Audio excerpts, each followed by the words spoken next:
Peace and blessings to the family. It's me, Coach 67 Sports TV. Shout out to the awesome and amazing LDBC, Lions and Box community. Shout out to the Louisiana All American Sports Network. And shout out to the greatest university in the world, the Southern University, home of the mighty Jaguars. This is my celebration bowl post-game reaction. And of course, it wouldn't be a show of mine if in some way, shape, form, or fashion, I didn't talk about Southern University.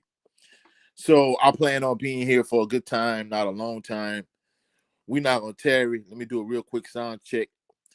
And then we're going to get ready to get this show on the road.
All right, let's see who we got in the building. Shout out to your boy Jay. He said, salute, coach. He said, Coach Falk, been doing an awesome job this past week with the media run. You've been at these high school championship games. Yeah. I just got something that's basically saying that he was at the Sandhog versus Ed in the car state championship game. So yeah, he definitely been doing his thing. You know, he realizing that, you got to build relationships, you got to pound the pavement, you got to get out here and you got to recruit. So major shout out to him. Salute the motivation to be a millionaire. He said, salute coach, chat, HBCU family, and Jaguar Nation. Motivation to be a millionaire. Say PV blew that game today. Oh, I'm definitely going to talk about it. I'm going to talk about it. Motivation to be a millionaire. Say Marshall Falk is at the St. Al versus Edna Carr game. He's definitely doing this thing. Yeah, I was just saying that. Relax and calm rain. Salute to you. He said, salute Coach 67, chat, HBCU family, and Jaguar Nation. He said JSU fans have been on social media hating hard on PV after the Celebration Bowl loss. That's crazy to me. Yeah, from what I heard, basically, I don't know if they was like really responding to PV fans, but I don't think that's the case because PV fans are really not a boisterous fan base like some other SWAC teams fans. So, you know, PV fans really don't be all over the place like that, especially in my chat. Like Isaiah Wilson and PV versus everybody, like really the two that really hold it down for PV. But salute to them. I feel bad for them, but they should have won that game. But I'm definitely gonna get into it. Your boy Jay said, Coach, I just found out the O-line coach is Donald Penn, NFL Pro Bowl Raiders legend. Woo! Yeah. Hey, that's something major there. You know what I'm saying? Man, salute to Joseph David. He says, "Sup, Coach? 67 Sports TV. Man, I'm blessed and highly favored. Hoping all is well with you. Joseph Davis said that box reverse. PV tried to run up by 21 points, changed the game totally unnecessary. Coach Jackson will regret that decision. I'm not gonna even lie. I'm definitely gonna talk about that in detail. Man, I'm not gonna lie, that aggravated me. That really aggravated me. In fact, let me not even tarry or delay. Uh One of the associate ministers at my church, his wife passed away. So I wasn't able to catch kickoff of the Celebration Bowl. I went to the funeral and my mom spoke at the funeral. And, it was a lot of love for the family. It was a real good homegrown celebration. So when I got back from the funeral, I turned on the game. As usual, my uncle was watching. He was watching Good Times. I used to like Good Times when I was younger, but it's to the point now, I hate to say it. If I don't ever see another episode of Good Times in my life, I done seen it more than enough because he be watching Good Times like every goddamn day, bro. I'm like, man, bro, you don't get sick and tired of Good Times? But that's another story for another day. Then after that, I'm watching the game. PV is up 21-0. PV is up 21-0. And they run this reverse. And the defensive lineman, he ride the running back to the ground, and as the running back is making an exchange, he fumbled the ball. And that play, in my personal opinion, it completely changed the complexion of the entire game. And, if he listening, shout out to Perk Martin, because he sat behind me for the Southern University game when PV came to A.W. Mumford Stadium, P. Richardson Field.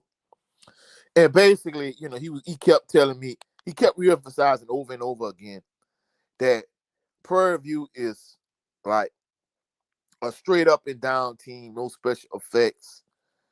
He was shocked that when they played against Southern that they went for it on 4th down. He was saying that Tremaine Jackson is a real by the book coach. He real by the book. Like, he doesn't do anything extra or unnecessary. He don't really run trick plays. They really don't go against the grain.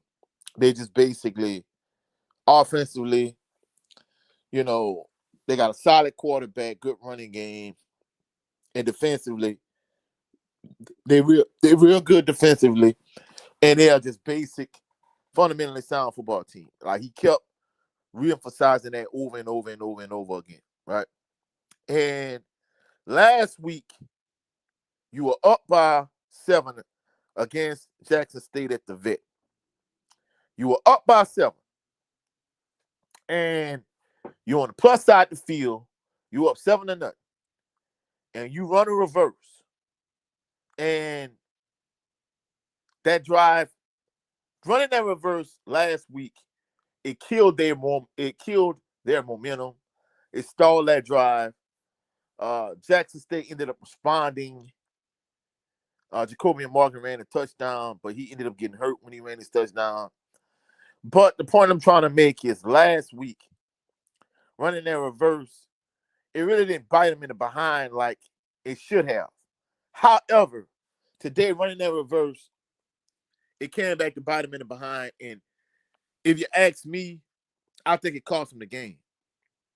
Because, I'm not gonna lie, as a coach, I never believed that one play would win you the game, nor does one play lose you the game. However, you are up 21-0. Running that reverse last week, it didn't cost you the way it should have, but you should have learned after last week. Hey, we're not doing that again. We're not really a trick play type of team. We just a fundamentally sound, basic, good defensive team, good running game, good quarterback. And like, bro, like, you are the SWAT coach of the year. Why in the hell you gonna do the same thing the second week in a row? It almost came back to bite you in the behind last week, and it did bite you in the behind last week. Like, bro, I cannot understand that for the life of me. Tremaine Jackson is too good a coach to be doing some dumb stuff like this. I just, bro, I can't understand it. I can't fathom it. I don't, man, come on, bro. Like, bro, it's crazy to me. You know what I'm saying? But you're right, Joseph David. Like that box reverse, it completely changed the complexion of the game. And shout out to the collective. My brother Jared Levin Green, JB, Brent Fox, Joe Town, Jay Good. We was talking about this in the group chat. And I'm like, bro, like, this is not even your MO as a head coach for Man Jackson. Like, you just play basic, vanilla, fundamentally sound football. Like, it didn't cost you last week against Jackson State, but it cost you that game as far as I'm concerned. Because it wasn't just a play in itself. You were literally at a stage and a point in the game where you could literally use in a position to put your foot on South Carolina State's neck and squeeze and suffocate them and just end the game. But you breathed new life into them and you gave them all the momentum. And basically, you were up 21-0. They scored 21 unanswered points. And then from that point forward, it was a dogfight the rest of the game. And you end up losing the game 40-38. Another key pivotal play. I'm not going to lie. That 2-point conversion for South Carolina State, it made me wonder if that was whack officials or not. That was not a touchdown. I don't care what nobody said. He didn't score. I think those two plays really, it changed the complexion of the game. And at the end of the day, I felt like last week, PV really could have blew the game against Jackson State after running that reverse, but today they did. Like, Tremaine Jackson should be kicking himself in the behind. And like I said, individuals like, Isaiah Wilson and Perk Martin and PV versus everybody, like, I feel bad for them, but, man, come on, man. You're the SWAC coach of the year. You should know better, bro. Like, how? Salute to Clifton Webb, 6-27. He said, great game. He said, now I hope Falk get our local kids, coach them up. Zachary kids that's on the team. Yeah. Nathaniel Frank, he said, what up, coach, man? Salute to you, Nathaniel Frank. He said PV gave that game away. I'm not going to lie, they completely pissed that game away. Your boy Jay said number 5 on South Carolina State team tore people apart. Yeah. Joseph Davis said, congrats to Coach Chennisberry, but PV shot themselves in the foot. Big facts. Like, the reverse, like, man, it's like that singular play, it completely changed the momentum and complexion of the game. So, like, I don't understand, like, after last week, why Chennisberry didn't, I mean, let me say Chennisberry, God dog it. Why did Tremaine Jackson not learn his lesson after last week? I do not understand it for the life of me. Like, why after last week did he not get the memo? Like, he should have learned his lesson after last week. Your boy Jay said, I'm so happy for Coach Berry. He said, I always root for former Southern coaches. Yeah, I'm not gonna lie, I rock with Chennisberry. Too bad. Too bad Southern couldn't have got him at a certain point instead of Terrence Graves, but that's another story for another day. At the end of the day, I'm happy for him individually, but I want the SWAC team to win. I'm not even gonna lie. And the fact that you up 21-0 and you pissed the game away, it's like, come on, man. That, you're the SWAC coach of the year, but that's damn near unexcusable if you are Tremaine Jackson. Joseph Day said also, why did the coach settle for the field goal in OT instead of trying to go for the first down? Man, hey, my mom said the exact same thing. She was like, why is he kicking the field goal? She said when that kicker came to A.W. Mumford Stadium, she was like, he missed one and he made one. Like, he's not that good a kicker. My mom said this. And if my mom said this, that tell you everything you need to know. I understand that Tremaine Jackson is a real, like, conservative coach. Like I said, it's all about being fundamentally sound, whatever the case may be. But dude, like, it was it was a 3rd and 3. Like, why in the hell you gonna center the ball and kick the field goal? Like, and I'm not gonna lie, that's one thing Perk Martin was saying behind me. He was like, he said the only real weak point for PV as a team is the kicking game in terms of the punter and the kicker. But he was like, evidently, I don't know, I never heard of a 5-star kicker, but he said evidently, like, Tremaine Jackson was recruiting and pursuing this 5-star kicker, and supposedly at the time he was like, supposedly PV was like the front runner to get him. I never heard of a 5-star kicker, but maybe. But that's what Perk Mark was telling me during the game when they came to Southern. Man, salute to my brother Jared who love Green. He said, salute, family. Man, salute to you, bro. Your boy Jay said South Carolina State scored 21 points in 5 minutes. That was crazy. And that's the thing about it. Like, Prairie View is a very good defensive team. The fact that you are a very good defensive team by you trying to be cute offensively and running down reverse for the second week in a row, it kind of nullified the fact that you are a very good defensive team, because it gave South Carolina State so much momentum and so much juice. And then it got to the point where defensively, they just was loading up the box and they were just taking away Cameron Peters. They were like, all right, hey, Cameron Peters is not going to beat us with his legs. He's going to have to beat us with his arm. And that really was the difference. You know what I'm saying? Man, salute to Kendrick Wicker. He said PV just got comfortable. Well, ain't too comfortable. And that's the thing about it. Just because you up 21-0, that don't mean the game is over. And I kind of got that same feel and that same vibe, Kendrick Wicker, that once they were up 21-0, they were like, all right, hey, we could experiment with stuff. We could play with stuff. Like, nah, bro. Like he said, you know South Carolina State is a good team. So why are you going to give them life and hope? You put your foot on their throat and you suffocate them and you in the game. You play with your food and look what happened. It came back to bite you in the behind. Your boy Jay said South Carolina State quarterback wasn't scared to throw the ball. That was the difference. He trusted his arm when it mattered. Yeah, big facts. So just to kind of go over the numbers from the game. William Atkins, the fourth, he got hurt. He had 9 attempts, 7 completions for 45 yards, but he got hurt. I think he broke his arm, if I'm not mistaken. And, like Big Joe Town, man, salute to Big Joe Town. He was saying that, man, as a player, you transfer to South Carolina State for opportunity like this, and you get injured and you get hurt. He was like, man, I feel bad for him. He was like, that sucks. I'm like, yeah, that sucks. Like, big time. But the backup quarterback, Ryan Stubblefield, had 29 attempts, 15 completions, 234 yards, 2 touchdowns, and 1 interception. I'm not going to lie, I thought that interception was going to cost him the game, but it didn't. And we know Prairie View is a good run defense team. Like, they really hang their hat on, shutting down your running game. And they pretty much did that. Running back George Smith, he had 5 carries for 28 yards and a touchdown. Tyler Smith had 8 carries for 22 yards and 1 touchdown.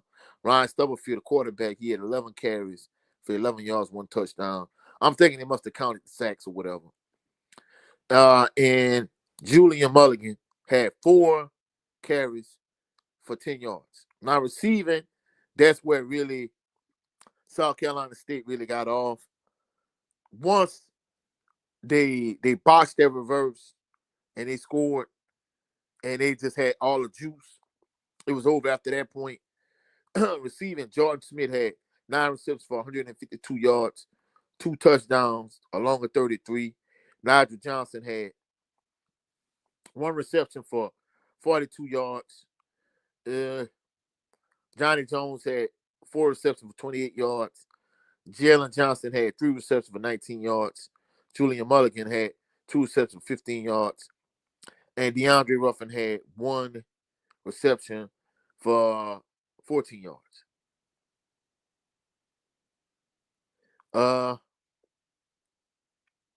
South Carolina State, they didn't fumble the ball. They didn't lose any fumbles. Let's go to the PV side of things.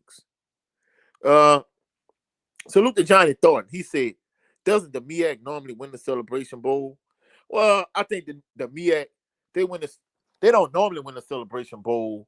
I think when they had North Carolina A&T at the helm, yeah, they won it.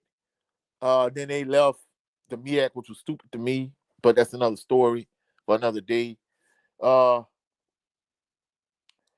beat them last year. Jackson State won. Deion lost both Celebration Bowls. He lost the one in South Carolina State because, in my personal opinion, they underestimated when Deion Sanders was the head coach at Jackson State. They underestimated South Carolina State. South Carolina State won that Celebration Bowl, and then the one against North Carolina Central. Basically, Trey Oliver's North Carolina Central team just punched Jackson State in the mouth, and all that casino blitzing and cover zero and all that blitzing out the wazoo. It didn't matter because basically Trey Oliver just wanted to line up, just punch you in the mouth. So all that blitzing, it didn't mean that because North Carolina Central was able to get a hat on the hat. But after that, FAMU won, Jackson State won, and in all actuality, Prairie View should have won the day, but that reverse, it changed the complexion of the game, and Prairie View, for the most part, they just pissed this game a win, in my personal opinion. Your boy J6 Swack only won it 3 times since 2015. Yeah, I mean, I understand that from the MEAC has won it more times aspect of it, but when Deion Sanders was the head coach, they should have won both of those Celebration Bowls. Prairie View should have won it today. FAMU won. Jackson State won under T.C. Taylor last year. FAMU won it the year before that.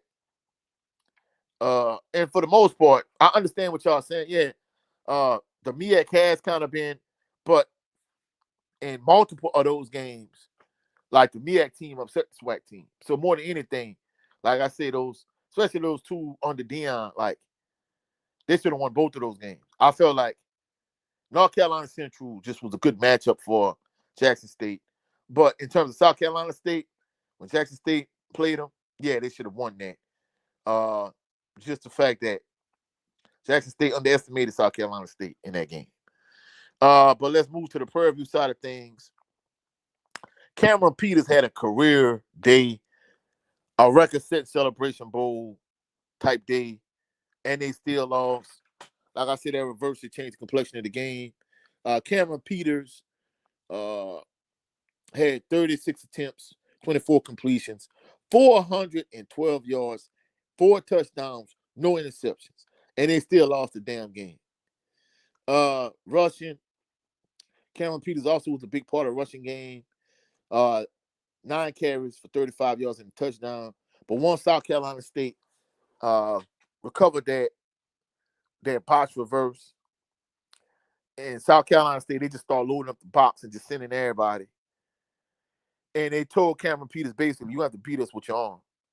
And he made some plays with his arm, but I think his dual threat ability is what made him so dangerous, you know.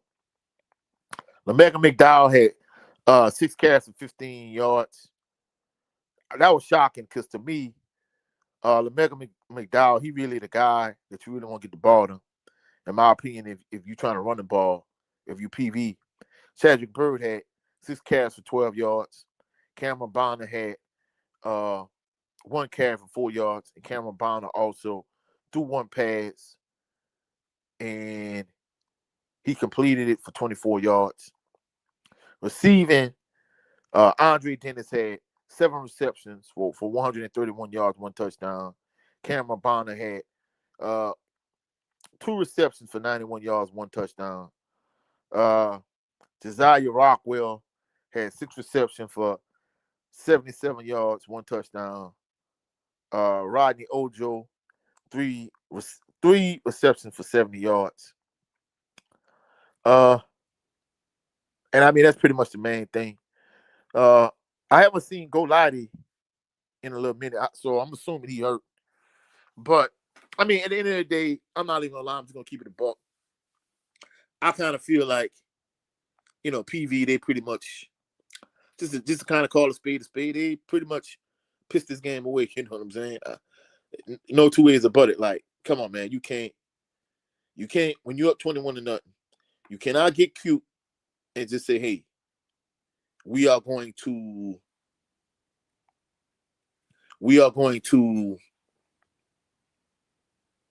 run this reverse and not, we're gonna run this reverse instead of just sticking to the script and doing what we do. Like, that's what we've been, that's what you've been doing all year. Like, why not? And I'm not gonna lie, is a coach, especially like on the middle school level, whatever.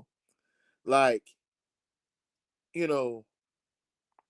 like, why not just stick to the script? I done seen coaches get to championship games on a Pop Warner level, or Little League level, middle school level, high school level, even college, and they just completely go against everything that got them to that point. Now, if it don't work, you got to have a backup plan, but,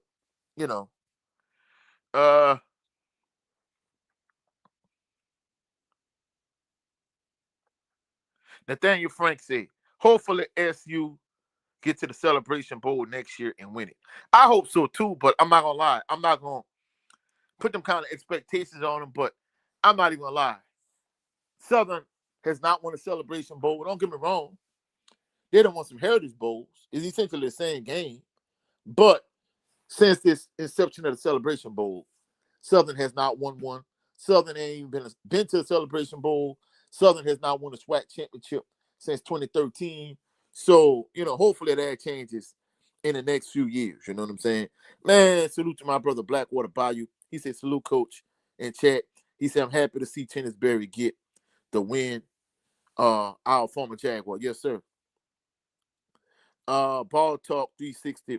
He said, relaxing calm ran. Why would JSU root for PV? He said, have you not seen the stuff PV has said about JSU, the stadium, etc.? I guess you turn a blind eye to that. Well, in terms of relaxing calm rain, I don't know. I'm gonna keep it a buck. Ball Talk 360. I didn't know PV fans was talking crazy like that. So I didn't know. Maybe he didn't know either. But, somebody sent me some stuff but like Jackson State fans, like, just being excited about, I ain't gonna say excited. Excited is the wrong word. Basically, they was like, all right, hey, PV, y'all lost with the woo. So, but we didn't know PV fans was talking like that. I'm gonna keep it a buck. Ball Talk 360. He said PV had plenty of chances to win that game, even after the turnover. Oh, no. I mean, that singular play in itself, the game didn't end after that point. But from a coaching perspective, it gave South Carolina State so much momentum that it changed the complexion of the game. So I understand what you're saying. Like, there was a lot of football to be played after that point. And he was like, hey, they're a good football team. But the point I'm trying to make is, if you put your foot on their throat and you end it right in there, then you don't have to worry about being in a dogfight. But you're right, though, Ball Talk 360. But in terms of, like, PV fans talking reckless and talking greasy on social media, I can't speak for Relaxing Calm Rain, but I know me personally, I didn't know they was talking like that. So, yeah. He said, oh, I wasn't coming at you, coach. I was just saying, no. I'm speaking on behalf of, I'm not speaking for Relaxing Calm Rain. I'm just saying maybe he was unaware of it. Like, I was unaware of it, because I'm going to keep it a buck. Even Jay Good, man, salute to my brother Jay Good. Like, he was sending stuff. He was sending me stuff behind the scenes, like multiple things. And Because I'm not gonna lie, I'm in a bunch of swag Facebook groups. The reason why I ain't been pushing the Facebook channel lately is because Facebook been saying I've been promoting my YouTube channel too much, and they feel like I'm spamming people, whatever. But the thing that got so many comments was, me talking about, hey, should Marshall Faulk change the jersey, whatever, and Jaguar Nation just dragging me through multiple Southern University Facebook groups. So it wasn't the fact that I was overly promoting my YouTube channel. It was the fact that I put that question in multiple Southern University Facebook groups, and I got a lot of interaction, a lot of negative interaction after that. But but that's another story for another day. So I'm saying, me personally, I haven't seen PV fans talking crazy, so more than likely he probably didn't. But I know Jay Good sent me some stuff, and basically, I'm not gonna lie, it was like JSU fans. Excited is not the phrase I'm gonna use, but they were a little bit happy that that PV lost. And you right though, I'm gonna keep it a buck. I can't state it no more clearer than this. Prairie View pissed this game away. Point blank, bottom line, period.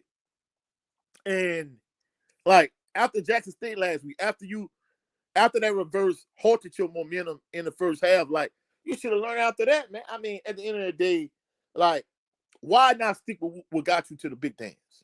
Like, being just basic, fundamentally sound. Yeah, we know Tremaine Jackson is a conservative coach, but come on, man. Like, man. So at the end of the day, like, I can't whine and cry for PV because, like you said, they pissed that game away. You know what I'm saying? Kendrick Wicker, Faulk was at the car and saying all game. Yes, he was. Jay Good and a few people send me that behind the scenes. So yeah, so he was at the St. All versus in the car game. Yeah, he was. And he said, I wasn't coming at you, coach. I was just saying, yeah. And like I said, I wasn't speaking on relaxing Conrad's behalf, but he probably, if I was unaware of it, he probably was unaware of it too. You know what I'm saying? That's all I was saying. But at the end of the day, congratulations to Coach Hennisberry. Congratulations to South Carolina State.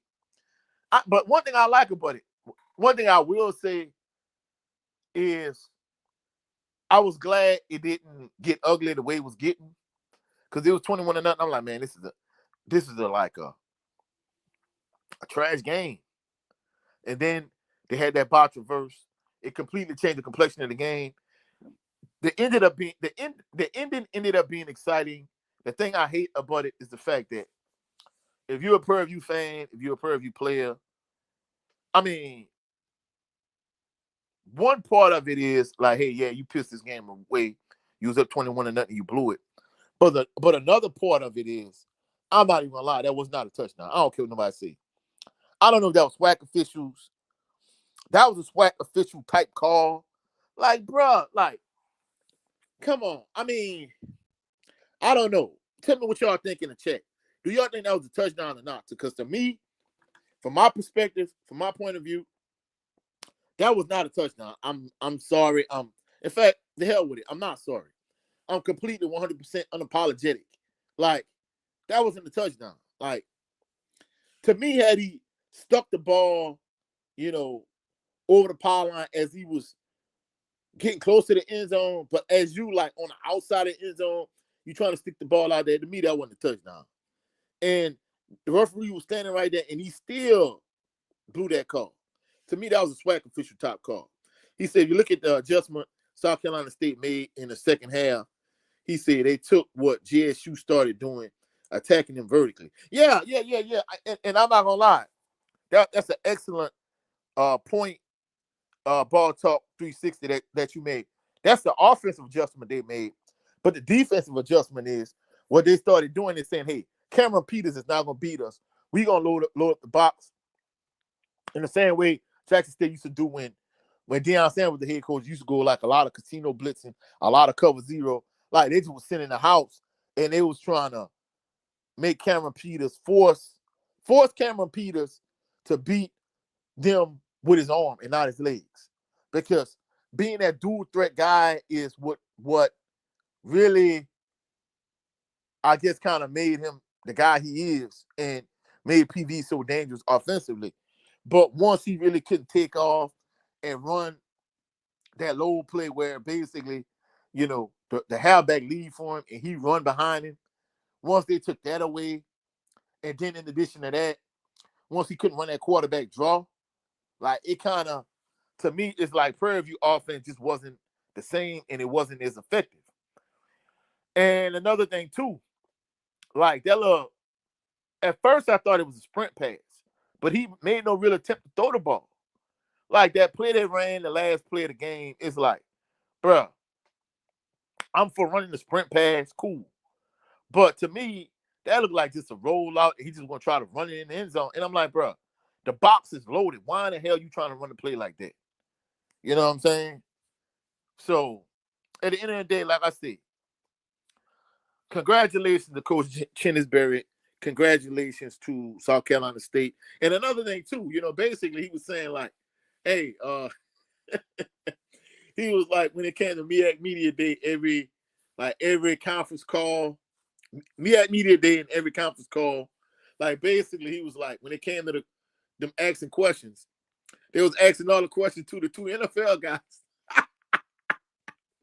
I was like, damn, Chinnisberry. He said, hey, proudly, I am sticking my chest out and saying, hey, they got good coaches that come through the MEAC, good ball players.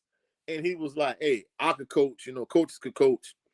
So basically, I guess that was his like low-key, subtle way of taking a shot at Mike Vick and Deshaun Jackson. And the irony is, word on the curb is, across multiple social media platforms, many individuals are saying that Deshaun Jackson is a strong possibility he could take the Sacramento State job. So I hope he stays at Delaware State, but if he leaves and he goes to Sacramento State, I wouldn't be surprised.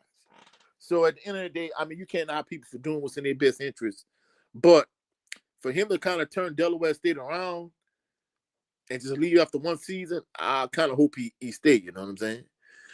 Your boy Jay said they were jokingly telling Honey Badger to talk to Marshall Falk about coaching on the broadcast. He said, I hope they were both at the game. Man, I'm not gonna lie. If they could get the Badger, hey, that'll be a good look to me. You know what I'm saying? Ball Talk 360, he said, the plan extends beyond the pylon.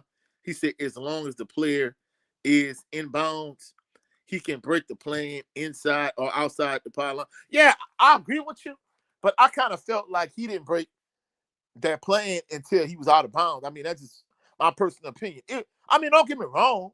I felt like it was close. It was a real close call. It was a real close call.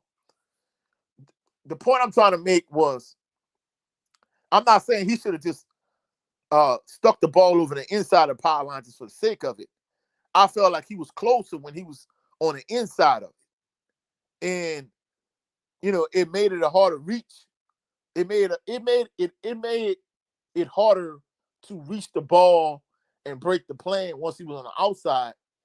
Because I felt like once he was on the outside, I felt like he came up a little bit short. So that was the point I was making. But I'm not gonna lie, that's an excellent point. But I still felt like he didn't score. I mean, that's my personal opinion. They showed like multiple replays. Now, the one replay they did show, it kind of did look like the tip of the ball got like the tip outside edge of that pylon, but it was too close to call. And I think the thing about it, I think the reason why they didn't reverse the call was because there wasn't like indisputable video evidence that he didn't score. But to me, I'm like, yeah, I know it's a close call, but I kind of feel like he didn't score. But that's an excellent point, though. You know what I'm saying? And your boy Jay said Deshaun Jackson was top 3 on Southern's list. He just wants more money. Yeah, I mean, I'm not knocking him for trying to get more money, but at the same token, like, yeah, he did turn Delaware State around his first season, but I just would have hoped he would have stayed. I mean, now don't get me wrong. If Southern would have hired him, yeah, I might have a different tune. Like, I'm not gonna be a hypocrite about it. I'm not gonna lie. I'm gonna just keep it a buck. Yeah, I'd have been cool with Southern hiring him. and I'd have took him at Southern. If I told you anything else, I would be lying. So I'm not gonna be a hypocrite. I'm not gonna lie to y'all. I'm not gonna lie to myself. If Southern would have hired Deshaun Jackson, I would have took him. But even with that being said, I still would have preferred. I still prefer that he stays at Delaware State. I mean, I wouldn't mind seeing him win a MEAC championship and at least get to the Celebration Bowl. You know what I'm saying? And Ball Talk 360 said he definitely should have stuck it on the inside to leave absolute no doubt. Yeah. I mean, that's the only point I was making. But that one replay, it was like the tip of the football broke like the tip corner of that pylon. And I'm like, oh, it's close. And me and my mom was going back and forth like, hey, did he score? Did he didn't score? Like we both were saying he didn't score. So that's why I was adamant that I felt like he didn't score. You know what I'm saying? And your boy did say, by the way, we need better commentators on these HBCU games. He said, Jay Walker is not good. And crazy thing about it, your boy Jay, you are not the only person that said that. In fact, one person that I talked to, they vehemently do not like Jay Walker. They kind of feel like he's overtly biased. In fact, you know, a couple people were saying that was texting me today. They felt like both of the commentators were like biased. I guess maybe in favor of South Carolina State. I don't know. I mean, don't get me wrong. I know commentators in many instances when there's a big play, you want to sound excitable. But that's one thing Senior used to hate about Brett Musburger. You know, he used to make it obvious back in the gap when the Lakers were playing against the Celtics in the NBA Finals that, you know, he was going for the Celtics. So that's one thing Senior couldn't stand about Brett Musburger. You know, he felt like he was a racist. So, you know, as a commentator, you want to be as neutral and as impartial and unbiased as you could possibly be. And I guess he feels like, one, Jay Walker is not good, and two, he feels like Jay Walker is biased. And somebody had told me they feel like Jay Walker is biased against Southern too. So at the end of the day, I'm like, yeah, you know, I definitely could see that, and you're not the only person to say that, your boy Jay. But in terms of the Southern University aspect of things, but, you know, in closing, in terms of the Celebration Bowl talk, I feel like, you know, it was a good game. I'm glad it turned out to be a good game. But at the end of the day, I feel like, yeah, the PV pissed that game away. Ball Talk 360 said, call me bias coach, but he said, I'd rather lose to Southern, Graham, or Alcorn than lose to PV. He said, those are blue bloods. PV, Valley, UAPB should never win our conference. Makes us look bad. I ain't gonna lie, Ball Talk 360. I'm gonna keep it a buck. I can't even be mad with you. You know what I'm saying? And, you know, another thing when he was talking about, you know, PV, you know, being historically bad and losing all those games in a row. Don't get me wrong. You know, I know Henry Frazier III, he did a damn good job turning that program around because most people wouldn't have been able to do that. But to me, to this day, every time I think of PV, I think of Henry Frazier III, and I'm thinking like, dude, I understand certain people are program builders. I understand that. But if you then turn a program that was historically bad around and you want to swag championship, like why would you stay at least a few years to reap the benefits of your hard work and your labor? Like, I just couldn't understand that. And then, you know, former Southern University defensive back, Hitchman Northern took over after that, and it just wasn't the same. And then, but I think Henry Frazier, he did put him on the map, and he showed coaches like, look, hey, you can come here if you're a good coach and you can do your thing. So, but yeah, Ball Talk 360. You can be biased. I ain't even mad at you for saying that. You know what I'm saying?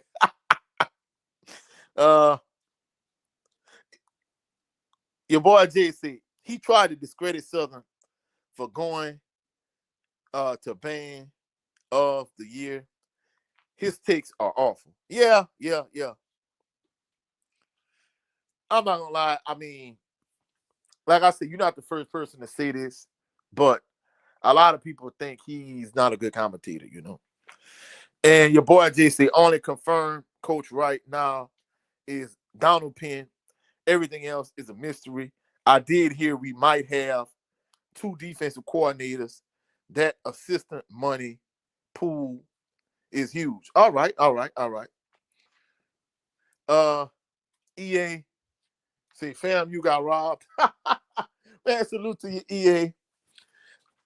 And don't get me wrong, I love the human jukebox, and I'm gonna always be in favor of the human jukebox. So it is what it is. But I'm gonna keep it a buck. If you ask me, do I prefer the human jukebox to win Band of the Year every year, or would I prefer Southern University football team to win the Celebration Bowl every year? I'm gonna take the Celebration Bowl 100 out of 100 times. No two ways about it. So I'm gonna keep it a buck. I hear what you're saying, EA, but hell, I won't win on the field. And I know on the moving drum line, they say, hey, here in the South, you know, HBCU football, like halftime is game time, is showtime. Man, the hell with that. I love the jukebox. I love the sonic boom of the South. I like the ocean of soul. You know, I like I like all my HBCU bands, but I'm gonna keep on hunting. The football is the cake, and the bands are the icing on that cake, if that makes sense. Turner Boys, 84-16. Go Jags. Salute to your Turner Boys. Yes, sir.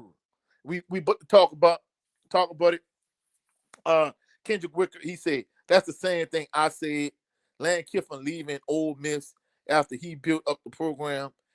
Get to the playoffs. Couldn't even coach in the playoffs, and he may not even make it with LSU. And that's the thing about it.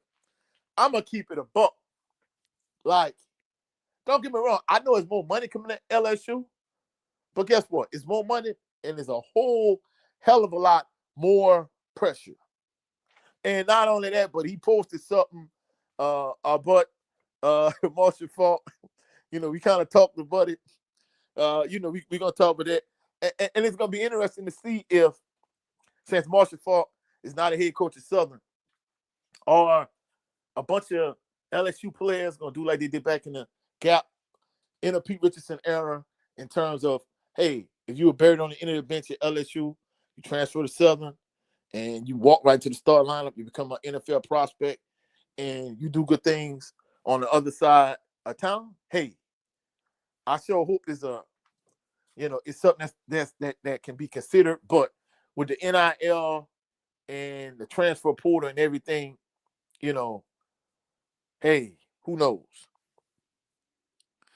EA say, I can't brag on football, so I hear you, EA. But speaking of EA and FAMU, the way they're talking, like, it's unofficially official from the standpoint of Quinn Gray is going to be the next head coach at FAMU. To me, I'm going to be honest with you, it was no other real choice to me outside of Teddy Bridgewater. And for those people that keep pushing this Ed Reed narrative, I'm going to just keep it a buck. No disrespect to Ed Reed, but the way he handled that Bethune-Cookman situation, if you're going to be that boisterous, if you're going to be that outspoken, you're going to be that brash, I'm not going to lie, that rubbed a lot of HBCUs the wrong way. And more than likely, he probably, unless he's willing to take like a Division II, Division III job, I think it's unlikely he get a HBCU head coaching job unless he's willing to start somewhere and work his way up. But that's my personal opinion, you know what I'm saying? Your boy Jay said, hopefully this Monday, the names of the coaches all come out. Donald Penn hit the ground running, offering linemen. All right. Yeah, but and that's another thing too. Me and Jay Good was talking about this behind the scenes. Salute to him. He was saying the fact that he offering a few players from that JC in California. He was saying he must have his staff. You said the same thing too, your boy Jay. He must have a staff in place if he already offering people. You know what I'm saying? So, I think that's a legit thing. The fact that if you offering people, like, something has to be in place. You know what I'm saying? So hopefully we find out sooner than later, because we know Southern University is a football program, and as a institution, it's not synonymous for full transparency. But at the same token, you don't want to keep your fan base completely in the dark like 90% of the time, and that's what it's synonymous for. But the JC that supposedly he made a few offers for is Diablo Valley College. It's in California. It's the JC, and from what I'm understanding, this is the same area that Dupree Fuller came from. So evidently, he's trying to build a pipeline to get players from Diablo Valley College, and not only that, trying to get players from Cali. And that's one thing I said. I feel like Southern University is a football team. First of all, you want to rebuild your brand both on and off the field. However, in addition to that, you want to be able to recruit locally, elite level players in Baton Rouge. You want to be able to recruit the I-10 corridor from Baton Rouge to New Orleans. You want to be able to recruit the Bayou, the area I'm from, like, Terrebonne, Lafourche, Assumption, Ascension. You want to recruit the river parishes, St. James, East St. John, West St. John, because you got quarterbacks like Dre Joseph, Bryant Lee, Austin Howard from the river parishes. You want to be able to recruit the state. You want to be able to recruit the region. Got a lot of good players from Texas, from Mississippi, from Florida, from Georgia, from Alabama, from North Carolina, South Carolina, wherever. And you want to be able to recruit not just regionally, but nationally. You know what I'm saying? And, if you could open up a pipeline to California and build relationships out there, I'm all for it. You know what I'm saying? And Ball Talk 360, he said the West going to be a gauntlet next year. Oh, yeah, I'm not going to lie. I'm going to be honest with you. I think the West is going to be much better than it's been. Of course, we know recently, I'm not even going to lie, like, even though PV won the SWAC championship, the East was clearly stronger with JSU and Alabama State. I thought Alabama and them was going to be better than what they ended up being. They weren't really that good, but I'm not going to lie, the East for the past few years has clearly been the stronger side, in my personal opinion. But the West going to be tough next year. EA said, is it true y'all paying Marshall Faulk $600K? From what I'm understanding, initially it was $400K. They was going to give that same $400K to Chennis, not let me say Chennisberry, to Trey Oliver. They was going to get that same $400K to Trey Oliver.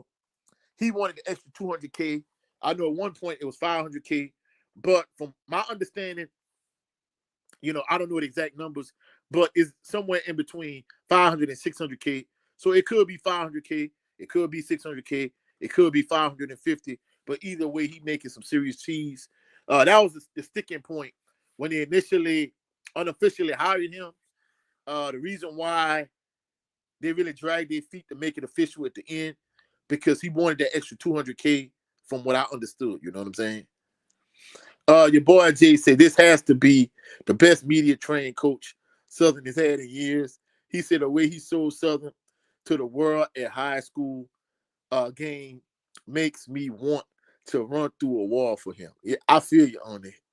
Kendra Wicker said we need to recruit in the state and in the city. Yeah, I just said that. You need to be able to recruit the state. You need to be able to recruit Baton Rouge. You need to be able to recruit from Baton Rouge to New Orleans, definitely. He said, I know you seen that quarterback room at Dunham. Oh, big facts. I already know, you know what I'm saying? He said, I don't know, Coach. He said, y'all probably going to be Porter heavy. Y'all going to have players from everywhere. Well, I'm not going to lie. I'm going to be honest with you. From my understanding, salute to Carlos Brown. Carlos Brown has said that. But even before Carlos Brown said it, your boy Jay said it. Multiple people have been telling me that 2 elite level quarterbacks are coming to Southern.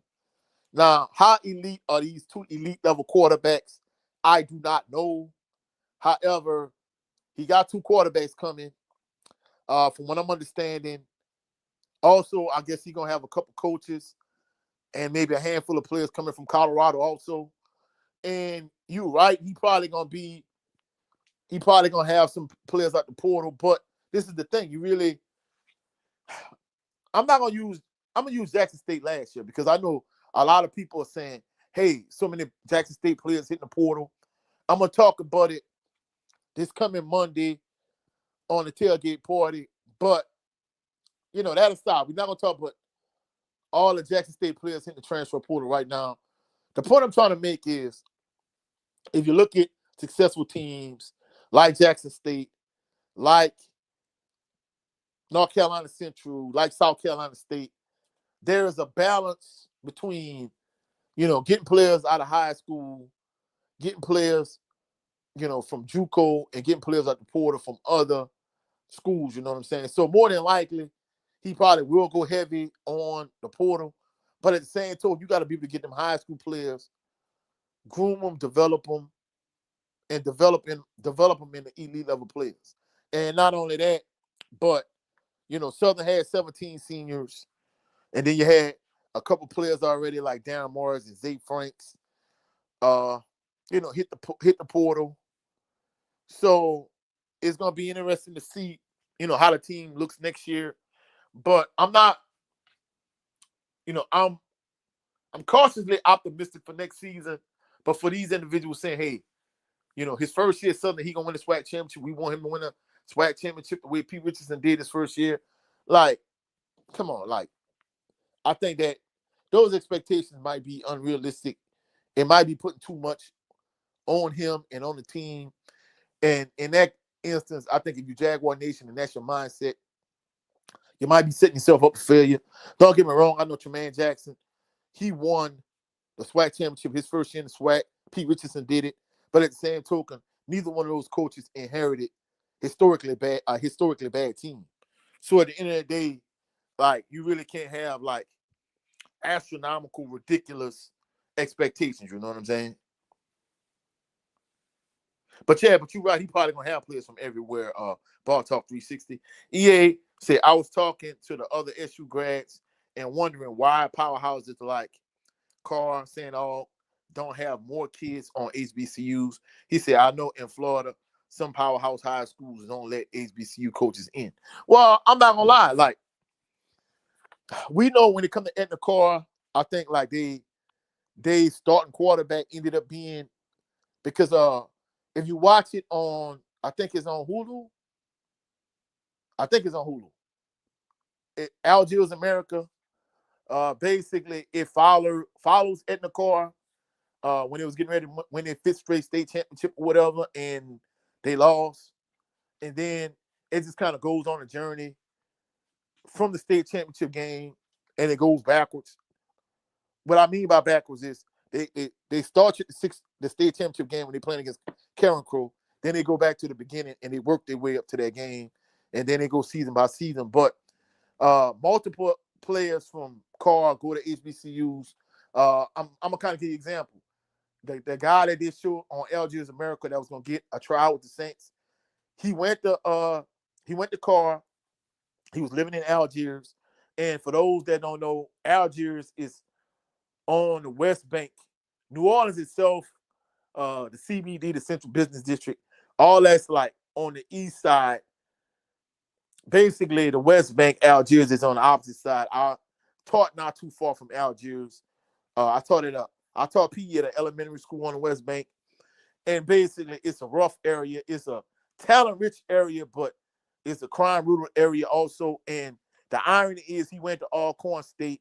He was a good player.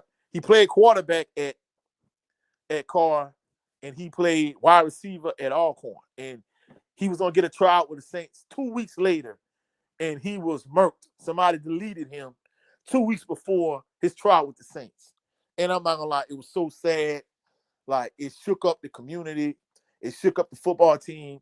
And basically, they were saying, like, part of the reason why so many of those guys on their football team are just so good, like, they got to, not only is it a talent-rich area, but they got to be locked in because there's so many young men in that area that fall prey to the streets and the crime and things of that nature. So that's why so many of those players locked in. But I remember one year they showed that team they had, and they showed like all for National Signing Day. They had players that signed with like I think one signed with like Jackson State, couple signed with Alcorn, I think one or two signed with PV, a couple signed with Southern, a handful signed with LSU, one kid signed with Oregon. And I'm thinking to myself, dang. So I think this one recruiting class I'm talking about for National Signing Day for Carr, I think they had like 20, maybe like 20, 21 players that ended up signing with Division One schools. And I'm like, dang, like that's crazy. So you wonder why they're so talented every year, because like if you got 20, 21 D1 players on your team, like you loaded, you know what I'm saying? Your boy Jay said the team might be 30 or 40% California. He probably going to take UCLA and USC Porter players. Cali loves Marshall Faulk. Yeah, but I mean, like I said, I'm not mad. I mean, it's to the point now. Don't get me wrong. I want him to recruit Baton Rouge. I want him to recruit the I-10 corridor. I want him to recruit the state of Louisiana. But more than anything, I think that's one thing that Southern got caught up with under Terrence Graves. Instead of just getting dogs, I kind of felt like they were more concerned about where some of these players were coming from. I mean, don't get me wrong. I'm not saying you shouldn't take players from Zachary, or you shouldn't take players from Catholic High. You shouldn't take players from Carl. You shouldn't take local product players, you know. But at the same token, more than anything, Southern used to be able to get players from these teams, and they were getting elite level dogs. You know what I'm saying? And in some instances, these guys were ready to play right away. You know what I'm saying? So at the end of the day, and not only that, but like all of the players that come from, you know, Power 5 PWIs, they don't always translate over to like starting players in the SWAC. Even if he had like a third of his players from you know Power 5 PWIs, that's not gonna guarantee immediate SWAC championship, but immediately being able to compete in the SWAC. At the end of the day, I'm not gonna lie, I think a good realistic goal for next season is 6 to 7 wins. And you know, that's what I'm looking for. You know what I'm saying? Ball Talk 360, he said the pendulum is swinging. The West gonna be stronger division. Texas Southern improving. Southern, Alcorn, Grambling, and Prairie View all gonna be strong. And that's the thing about it. That's why I didn't like the whole talk of, hey, instead of taking the top team from the East versus the top team from the West, let's just take the top two teams. All right, if that's the case, because I mean, let's keep it a buck. The East ain't always been the strongest side. You know, there were years where the West was clearly stronger than the East and vice versa. So it's, you know, it's always going to go back and forth. Just kind of like the NBA. You know, that's like saying, hey, we don't want the top team from the Eastern Conference to play against the top team from the Western Conference in the NBA championship. We want the two best teams. Or we don't want 8 teams from the East and 8 teams from the West. We just want the top 16 teams in the NBA. To me, man, that's stupid because it always balances out. Like you said, the pendulum is going to swing back and forth. You know, there were years in the NBA, guess what? The Eastern Conference was strong, and then there was a run where LeBron was playing for the Cavs, and it was the Eastern Conference. So at the end of the day, like, it's going to swing back and forth. Salute to Adrian Crook. He said he hit JUCOs hard. Yeah. He said D had 17 in the portal now. LOL. Yeah, I just briefly mentioned that. I'm gonna go more in depth, in detail, and talk about that in the next edition of the Tailgate Party. But I'm not gonna lie, you know, I think people are panicking when they talking about Jackson State having all those players in the portal. But I'm gonna talk more in depth about it. Your boy Jay said Jackson State losing players every day. I'm honestly shocked at that. And that's the crazy thing about it. I'm gonna just be honest. Jay Good and I was talking about this behind the scenes. It makes me think, like, dang, y'all, all of these players in the portal, like, some of these players, I'm not even gonna lie, I don't even think they're being advised properly. You know, I really don't think they're being advised properly. Just for you to jump in the portal and then start posting stats and trying to drum up interest after the fact. Like, no, unless people are actively recruiting you and you have a certain soft place to land, You can't just jump in the portal and they're just trying to drum up interest after the fact. To me, that is nonsensical. It makes no sense. But but I'm definitely gonna talk about that in the next edition of the tailgate party. You know what I'm saying? Adrian Crook said 200 at the declared for the draft. One's a deep snapper. LOL. Ball Talk 360 said most of the players JSU aren't hitting the portal voluntarily. Coach, he said, remember this conversation. Yeah, I mean that Ball Talk 360. That's what I'm telling you. I'm just be honest. I really don't think it's as bad as people making it out to be on these different social media platforms. They act like if you TC Taylor, the sky is falling. The sky is not falling. And I'm going to keep it a buck. Had this previous Southern University regime had a team that won a championship, Celebration Bowl, and they were losing all these players, based on what I saw from Graves and that staff, yeah, I would have panicked. But based on what I've seen from TC Taylor, like, if I'm TC Taylor, I'm not panicking. And like you said, a lot of these players probably aren't hitting the portal voluntarily because, a lot of HBCU coaches are saying, like, they don't have the kind of depth they want. So maybe he's telling them, like, hey, it might be in your best interest to jump in the portal because we're trying to improve our depth. So at the end of the day, Ball Talk 360, you make a excellent point. Here we go, Crook. Crook is always going after the GSU people. Man, you are Crook. Your boy G said that's why you bring in Marshall Falk. He can walk into a high school and get players off his name alone. Yeah. Ball Talk told Adrian Crook, he said, okay, bro, I'm telling you what I know. Andrew Crook said, Ball, he said, you don't know. Like Ken don't know. Oh, all right, here we go. DC PSU Jag, he said they said that one of the car players are going to Alabama A&M. Okay. He said, I agree. The West is up and up. He said, we expect for UAPB. Yup. Adrian Crook said, bro, JSU broke. And Ken told them people they need to donate more to stop them from going to the border. LOL. Well, you crazy, Cook. He said, it's bad. Ken was flashing out in the mass meeting. LOL. DC, he said, PSU Jag, he said, I agree. I think JSU in the middle of the roster management process. Yeah, I think so. Man, salute to Russell Smith. He said, salute to you, Coach. He said, do you think Coach Falk is familiar with the River Parishes region?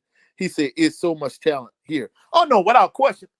You got to realize he is from New Orleans because, so if he's from New Orleans, I mean, you can't be from the state of Louisiana and not know about St. James, East St. John, West St. John, Destrehan, Hornville. You cannot be if you from New Orleans, you familiar with the river parishes. So, I mean, don't get me wrong. I know, people talking like, when people were against him getting a Southern job, they was like, he might be from New Orleans, but he lived in Indianapolis or St. Louis or wherever he live at now. They was like, man, this boy, he's so far removed from Louisiana. But I'm like, yeah, he's still from Louisiana. He still got to know where all the hot spots sit, you know what I'm saying? So I think he has to know about the river parishes. And, you got to, even though, somebody like Kobe Brown, I still think Kobe Brown a dog, but I don't think he translated. I thought he was just going to be like the next elite level SU wide receiver. It really hasn't panned out. I think he still has potential. But at the end of the day, I'm going to keep it a buck. Like, you got to hit schools like St. James, like East St. John, West St. John, Harnville, Destrehan. You got to hit those kind of schools up. You know what I'm saying? He said, what upgrades D needed The OC isn't in the portal, LOL. He said, Coach, I left 5 minutes from St. James High. He said, those kids can play some football. Yeah, I got a cousin that lives in this brand new subdivision, almost like diagonally across from St. James High School. So yeah, I'm not gonna lie. When I was at Assumption, man, we couldn't beat St. James. And the irony is, like, Brad Hill was our starting running back. He ended up going to Grambling. Assumption didn't beat St. James until I left, and Brandon Jacobs was the starting running back. Brandon Jacobs was the starting running back. Tremont Williams was the starting cornerback. They were like two of the top 5 players at Assumption at the time. I think that was like the first time. My senior year was the first time Assumption had beat Donaldsonville High School in 11 years. And that was the first time Assumption, when I was at Southern, Brandon Jacobs senior year, that was my younger sister Kay's senior year. I think that was the first time Assumption had beat St. James in maybe 10 years or something like that. Even though they didn't play St. James every year, but yeah, they definitely got talent, you know what I'm saying? Adrian Cook said St. James, what single 8? No, they 3A. Yeah, Russell Smith said, yeah, 3A. Yeah, they're 3A school. They lost to Sterlington in the playoffs. So yeah, but St. James got dogs every year though, you know what I'm saying? In fact, that's where Kobe Brown came from, Adrian Cook. Kobe Brown came from St. James. And many people didn't think he was gonna come to Southern because, he had bigger schools offering him. So he ended up coming to Southern. DCP SU Jag, he said, it's looking like Coach McNair is sticking around. He said, what role he played under Coach Falk? I'm not gonna lie, I don't know what role he gonna play, but if it was me, I would let him be like the quarterback's coach. Maybe be definitely the quarterback's coach. Maybe some kind of senior consultant, senior advisor type role position. Assistant head coach. I say assistant head coach, quarterback coach, senior consultant, something like that. You know what I'm saying? But I'm not gonna lie. I mean, the fact that you got somebody with that wealth of knowledge, hey. Adrian Cook said that wasn't allowed when I was at Baker, losing 2 classes under you. Well, but this is the thing about it though, Cook. Yeah, when I first got Assumption was what 5A. But my sophomore year, I think we ended up dropping down to 4A. But the thing you got to realize, yeah, we 4A and we losing to St. James and Donaldsonville. But hell, that Donaldsonville team had a ridiculous amount of D1 players. And in addition to that, Howard Green ended up making it to the NFL. Jarvis Green ended up making it to the NFL. And then you had a really ridiculous amount of players like, Trey Uso, Wilma Landry ended up on a Nickel State. They had a ridiculous amount of D1 players on those teams for St. James.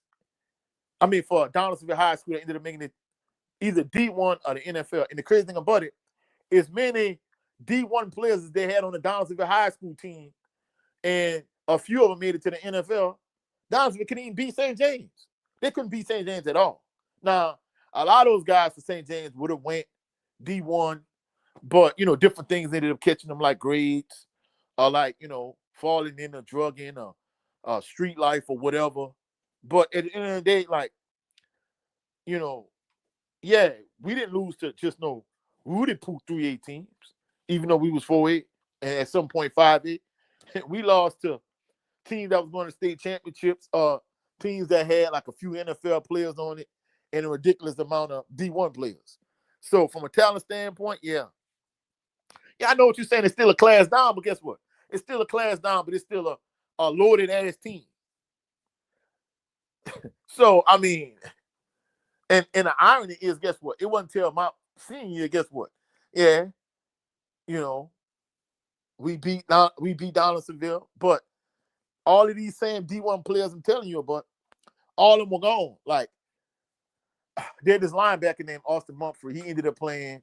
In fact, he ended up going to ULL. He ended up coming to Southern after that. But he didn't play at Southern. It was him. It was Howard Green. And I think that was it. So, when you talk about players like Lionel Nicholas and Michael Landry, all of them guys came from Donaldsonville High School. So you saying it's a class down, but guess what? That was a loaded ass class down team, though, Adrian Crook. And the same thing with St. James. St. James had even more talent than Donaldsonville. So yeah, it's still a class down, but guess what? Those are some loaded ass teams. And Ball Talk 360 said, those lower classes typically have diamonds in the rough. Yeah, big facts. He said 3A was a beast in Louisiana for a very long time. Oh, yeah, without question. I mean, hell, that's why you got, teams like Evangel, St. James. Hell, Curtis passed through 3A for a minute. So, yeah, I mean, hell, 3A was loaded. I mean, yeah, it might have been a class down, but guess what? They had just as many players as we had, but like they were loaded talent-wise. You know what I'm saying? So it wasn't like when we were playing against like a 1A team and we could just wear them down because we had way more players, or even a 2A team. You know what I'm saying? Adrian Cook said, I lost to West Monroe, Ruston, Rummel, Holy Cross, and Curtis in my high school career. All right. I think that's some good ass teams. Even though, West Monroe, they ain't got not a damn thing to do in West Monroe, if you ask me. Because my ex, she went to Neville, but that's another story. In fact, that's why I really kind of got locked in with Carr, because 2 years in a row we went see Carr play against Neville. 1 year it was 4-9 raining in Algiers, and we went to the game, and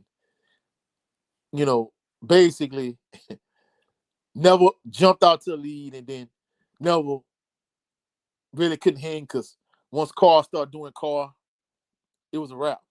Then the next year in Monroe, I think Neville was up 21-0. And Carr ended up beating them 45-21 or something like that. So yeah. Adrian Cook said, I'll beat Neville. I'll send you the article. All right. Yeah, she went to Neville, Ball Talk 360, he said, and what people don't realize, he said, is though, he said, these lower classes typically don't have as much talent. He said they've been playing together since Pee Wee. Yeah, I'm not gonna lie. That continuity, it helps. I mean, even you see like in basketball, for example, like you get the U.S. Olympic team. They're the only team that got 12 NBA players. Some of these other countries might have like 8, 7 players or whatever, NBA players. But them players been playing together on that same team since they were kids. So having that type of chemistry and that continuity, it makes a difference. You know what I'm saying? Adrian Cook said, my name will be the headlines. Oh, I already know. I mean, hell, if you played for Southern, hell, you had to do something, Crook.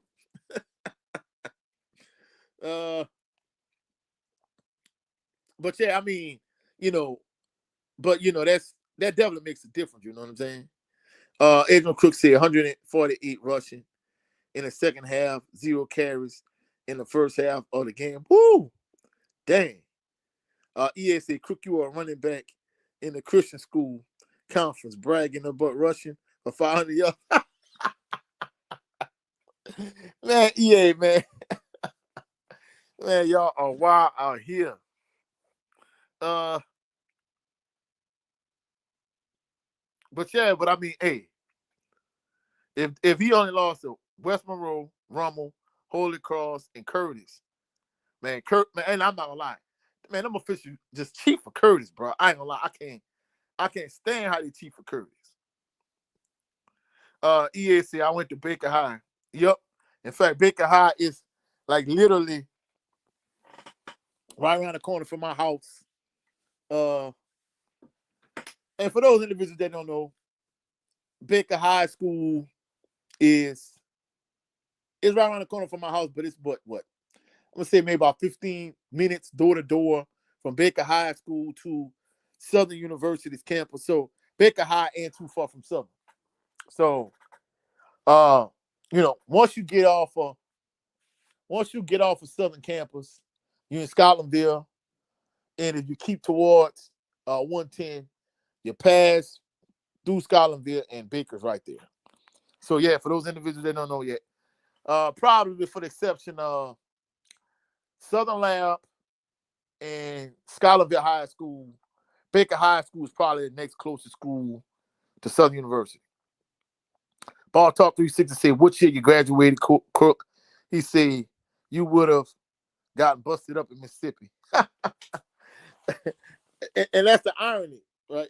Scotlandville High, outside of Southern Lab, is the closest school to Southern University. And basically, like Southern Lab was loaded.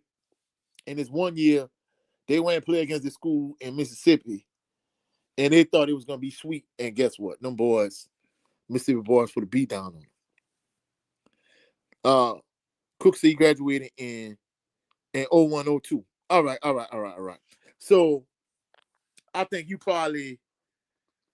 Cook, you probably was like maybe a freshman when Keegan Davis was there. Yeah, you probably was a freshman. Freshman sophomore, because I think when Keegan Davis graduated was like 99, 2000, I think. Adrian Crook said that's the football season. EA said, did y'all beat Southern Lab, Crook? I don't even think Southern Lab would have played against Baker around that time. I mean, I don't know. Desmond Allen said, I'm from Mississippi. He said Mississippi and Louisiana got some elite level talent. Oh, without question. Especially per capita. Russell Smith said Baker was a 4A or 5 school back then. It depends on what year. Certain years, I remember them being 4A. Other years, I remember them being 5A. I remember once I graduated from Assumption, I think Keegan Davis said he was a senior that year. I think they played against Assumption a couple years, and Baker beat Assumption both of them years. So yeah, I think they were like what? Quick put in there. I think that was what 4A, 5A. Either it was 4A or 5A, one or two. Oh, you say no, he was on your team. All right. Because see, the reason I'm saying that because, like, I remember when, like, what my first year at Southern, he still was at Baker High, and not only that, but like, his mom and dad, their tailgate spot was right next to my mom and dad. So yeah, like we used to park like right next to them. You know what I'm saying? He said he was the left guard. Yeah. I remember he told me that. Yeah, 4. Yeah. In fact, I don't think y'all played against Assumption in the playoffs, but I know that next year, let me see. That was Brad Hill senior year, but I think Brandon Jacobs senior year, I think Assumption lost the game before the state championship game. In fact, they lost to Curtis that year. He said he didn't play those years. All right. He said, you played the team when they went to the Dome, when they played against Curtis Crook. He said, I did. He said, that was my running all over y'all year. He said, Crook in Florida. He said, you would have only touched the field for special teams of being a kicker. Regular season, Eric Queen was a senior. All right. Yeah. I know which team you're referring to. But yeah, I'm not gonna lie. Yeah, they had a pretty good team that year. You know what I'm saying? In fact, dang, it's almost 9 o'clock already. All right. Anyway, but the final topic I want to kind of touch on is the fact that Southern University has had legends come through it. Not just football, but outside of football, individuals like David Banner. You had other individuals that played football, like Tyra Carter, like Dana Johnson, Aeneas Williams, Mel Blunt, Avery Johnson. All these individuals played at Southern University, or came to Southern University. David Banner was the SGA president. He was in this rap group called Crooked Letters. Woo did some production for them, whatever. But at the end of the day, I feel like Southern University really don't fully kind of lean into, some of the legends that they had in terms of, you know, building a bridge with them, inviting them back to the university, and just using them as a tool to kind of elevate the status of the institution. And in addition to that, from a football standpoint, you know, the football program, I think is in good hands with Marshall Falk based on what I could see. Right now it's just a wait and see type of thing. I believe everything is going to be well with the football program. However, when I talked about changing the jerseys and, putting jerseys out there, this is in an effort to generate revenue and money. And not only that, that kind of needs to be the tip of the iceberg. Southern University needs to start a NIL collective, and they need to come up with multiple streams of generating revenue and money, jersey sales, and fully monetizing and capitalizing the presence of Marshall Falk is one of those ways you can fully monetize and fully generate revenue and income. So Southern University is an institution. They need to be forward thinking. Jay Good and I always talk about this behind the scenes. And truthfully speaking, I'm not even gonna lie. You know, it's an institution. I feel like Southern University should be further along than what they are, both in terms as an institution and as a football program. But I think,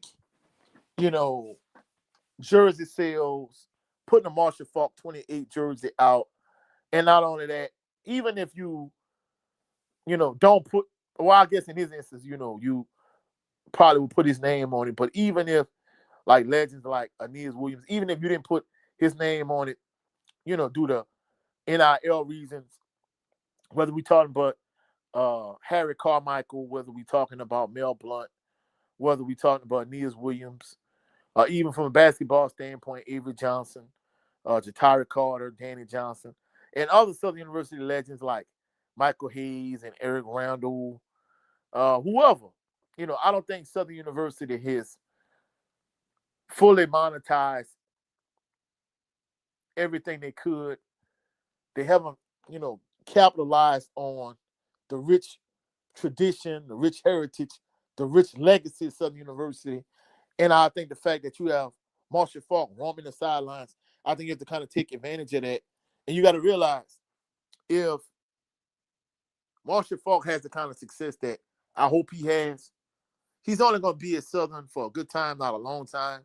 And while he's here, you have to fully capitalize on that. You have to take advantage of that from a financial standpoint. You have to put your NIL collective in place. You have to sell as many jerseys as you could. And in addition to that, you need to have your next head coach in place on staff as we speak. So these are all things that Southern University needs to do.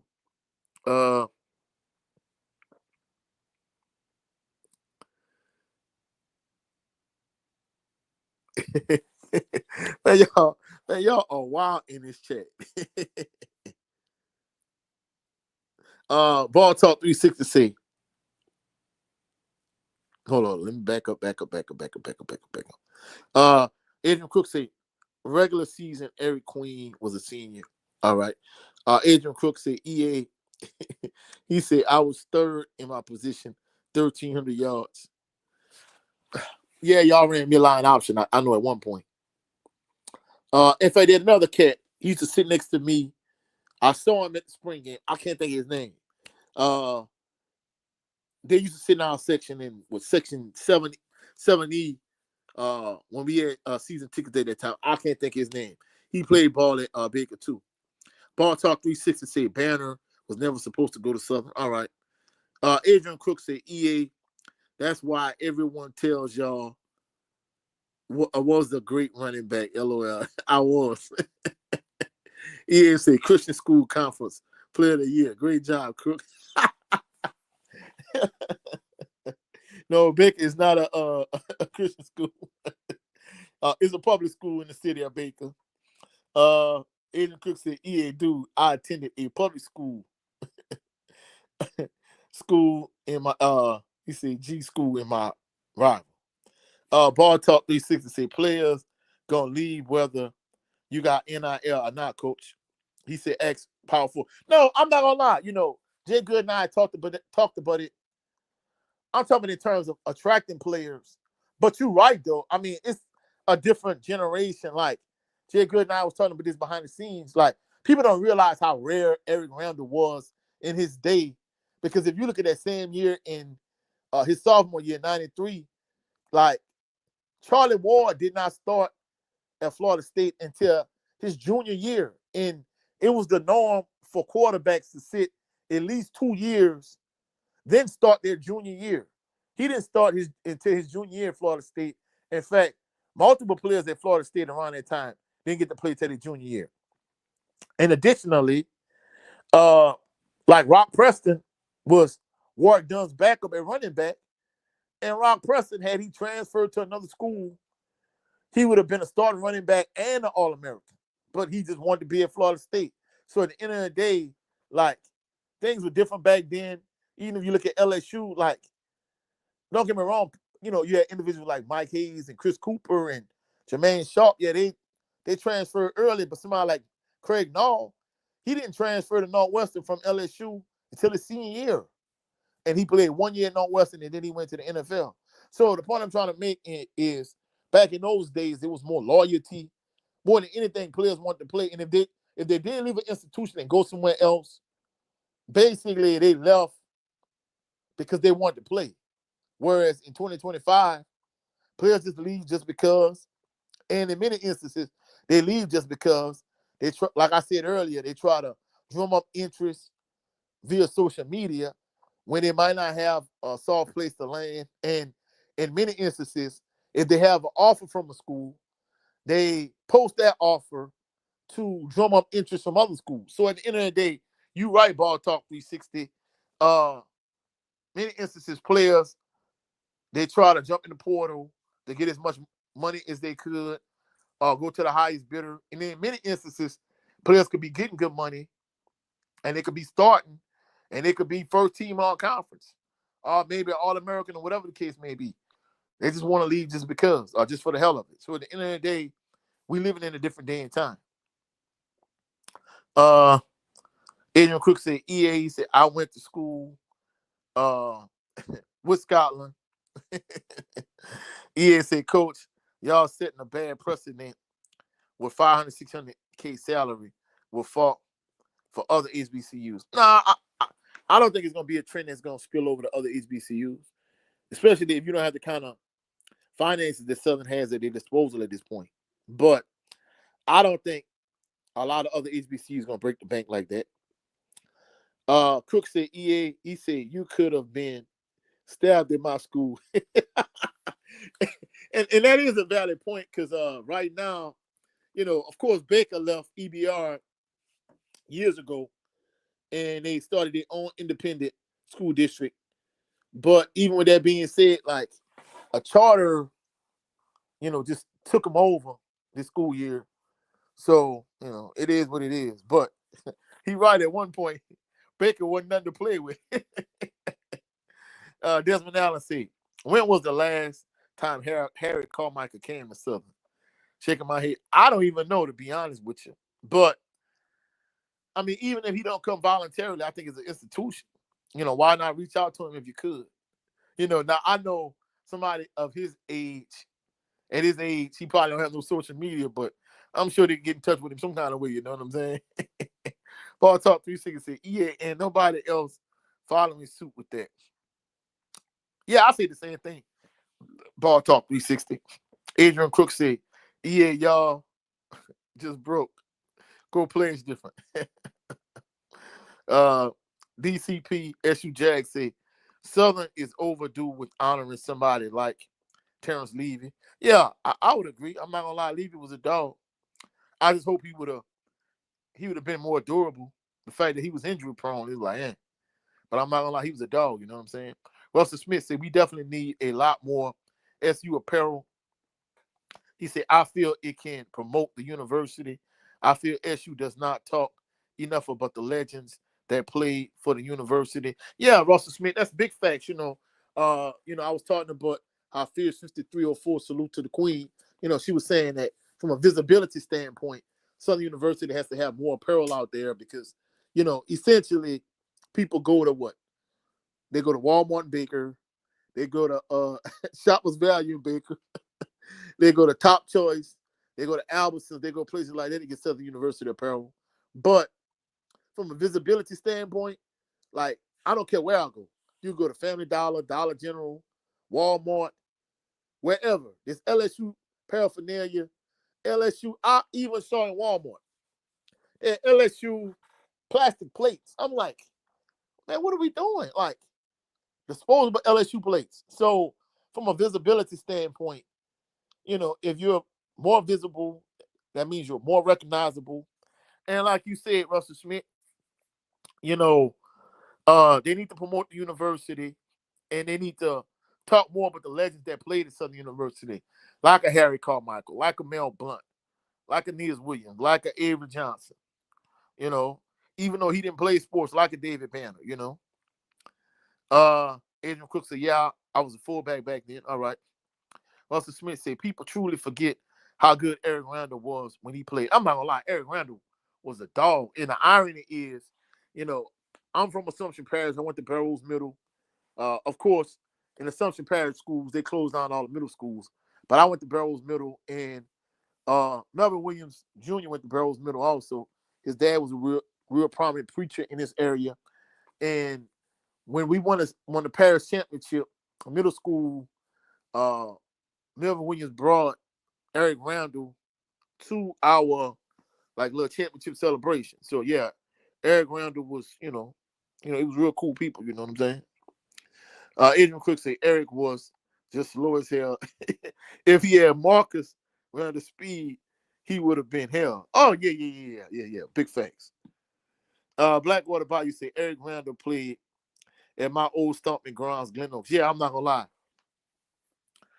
At Glen Oaks, man, Eric Randall was a beast. Eric Randall was a dog. You know what I'm saying? I'm not gonna lie. That was back in the day when I used to love to watch Sportsline Friday night, but Sportsline Friday night, in my opinion, it ain't what it used to be, Russell Smith said, Coach, didn't Eric Randall play a little bit his freshman year? Yep, he did play his freshman year. That's why I was saying how rare he was. Like, back in those days, man, you didn't get to play as a freshman in college. Like, especially if you went to like a Power 5, PWI, man, you had to wait until like at least your junior year in most instances before you can step foot on the field.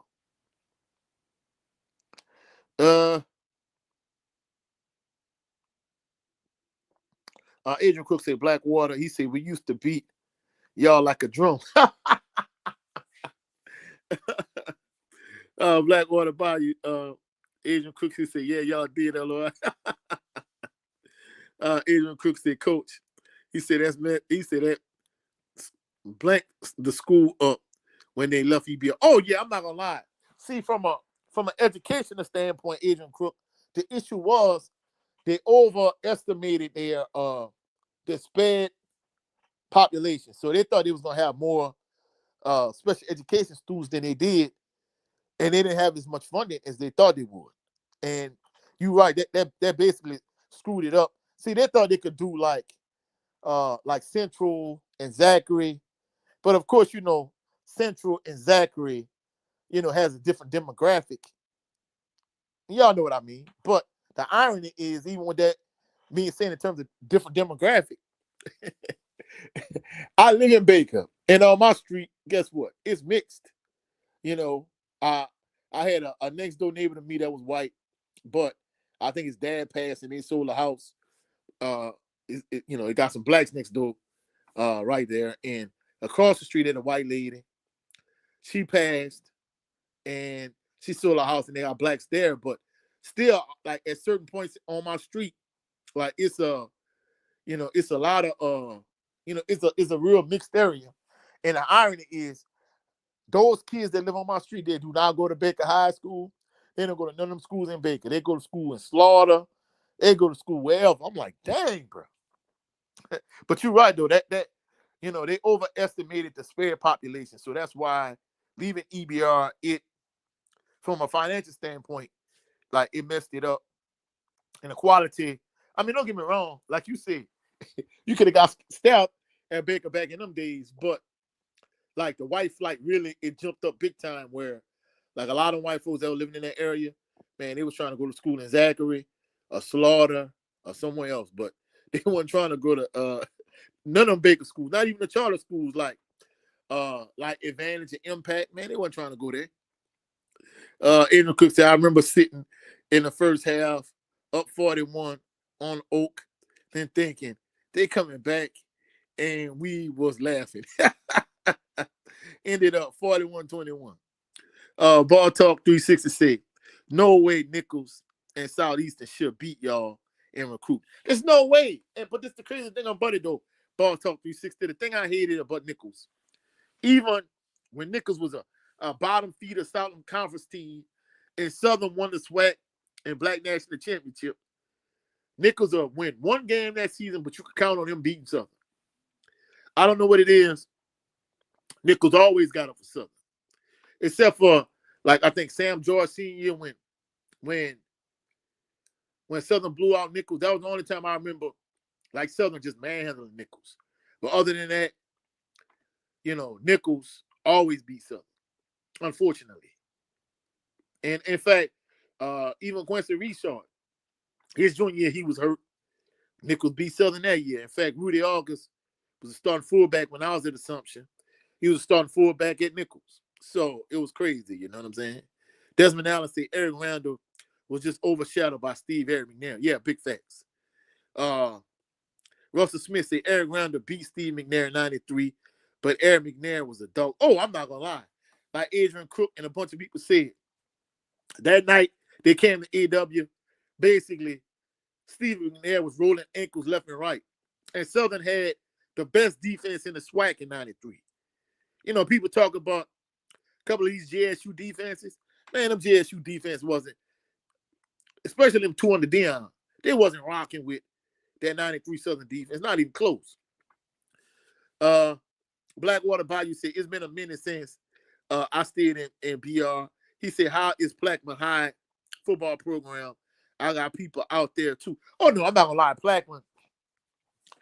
Plaquemine is one of the top schools in the class. In fact, if I'm not mistaken, I think they won a state. Not state. I think they won a district championship. But even when I was the head football coach at Struma Middle, when I would go to high school games, when Sid was the head coach at the time, man, shit, hey, Plaquemine was beating up on the Struma.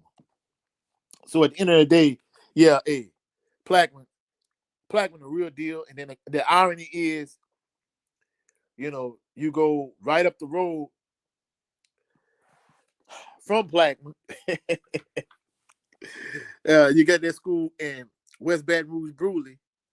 And the irony is, I think Bruley and Plaquemine were supposed to meet in the playoffs, but it didn't happen though, you know what I'm saying? Adrian Crook said EA asked me about single A Southern Lab. So disrespectful. Yeah, I ain't gonna lie. Southern Lab, had, a handful of dogs, but Southern Lab still was a 1A school, you know what I'm saying? And even when I broadcasted the game for Louisiana All-American Sports Network, they played against Prep. But after a while, Prep ended up running away with it, But a Southern Lab player did get hurt proud of that. But, I talked to Herman Bristol III after the game. But either way, Southern Lab got talent, but Southern Lab still 1A though, you know what I'm saying? Adrian Cook said, he said, I didn't dress when we played anything under 40. Well, you crazy, Cook. Russell Smith said, we have to win our state recruiting. And when we play on the field, we should be competing with Nicholls State, Northwestern. No. I'm not going to lie, Russell Smith. You make a valid point, but not competing. I want to beat every other team in the state.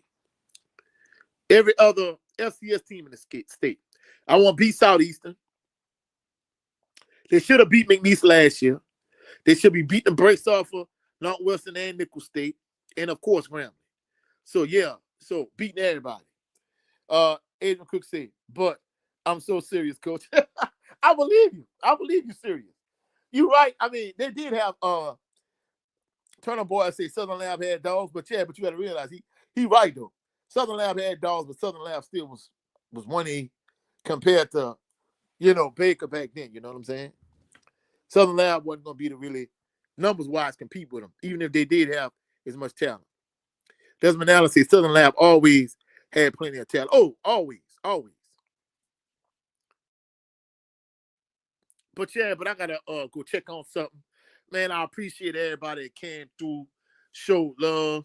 Desmond Allen, Turner Boys, Adrian Crook, Russell Smith, Blackwater Bayou, Ball Talk 360. Who else? DCP, SU Jag, EA. I appreciate everybody that came through to check out the live stream. On Monday, I'm going to drop the latest edition of the tailgate party. And in addition to that, next week, we're going to do the 1K celebration and probably do another episode of Bayou Sports Talk. But I appreciate everybody that came through, showed love. Y'all have a blessed, phenomenal evening. I'll catch y'all on the rebound. Peace and blessings to the family. And go Jags, you dig.